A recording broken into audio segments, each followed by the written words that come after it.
Hi, my name is Joel, and I'm here at my guitar bench. Just going to show you a few things as to what I use to test my guitars and to try to get the sound I'm looking for out of my guitars.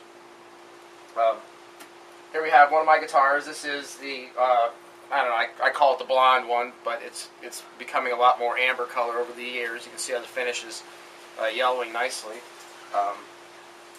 My amp setup is, I've got a Macintosh MC2120 here, and that gives me a choice of either 120 watts or 240 watts bridged.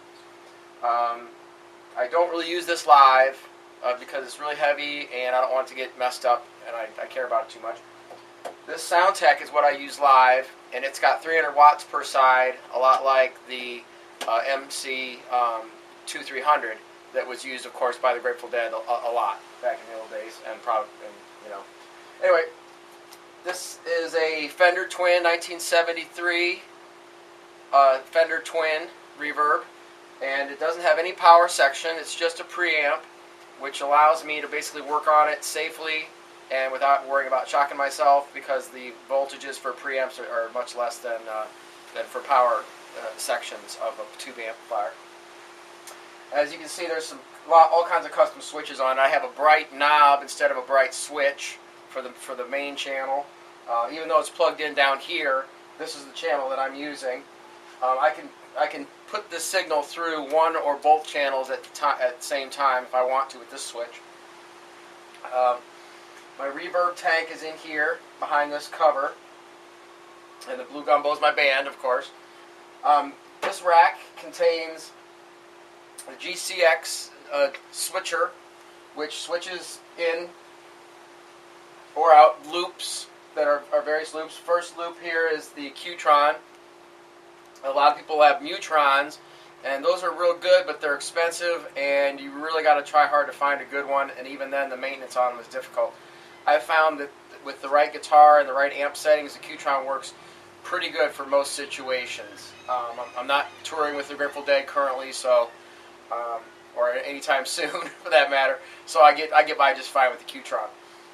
Equalizer is for my clean tone with the delay, basically to kind of add a little more bite on the delay when you flip it on the loop on the guitar, because you do lose a little bit of energy when you send the signal through a loop and back. I've got a super overdrive here, which Jerry Garcia used a lot, kind of in the mostly the late 80s and then in the 90s. I also have on hand a few other ones, like the MXR script logo distortion, which Jerry Garcia used in the 70s. This was kind of one of his first distortion pedals, as far as I know. The dual overdrive was the first pedal that I bought, like this, these yellow Boss pedals, because I didn't know which one Jerry was using. I figured, well, it's yellow, it's got to sound similar. So anyway, and this gives you two different overdrives. So I use this for testing. This is a little bit more like more like you get with like a Gilmore sound, a little more like comfortably numb kind of tone with this one.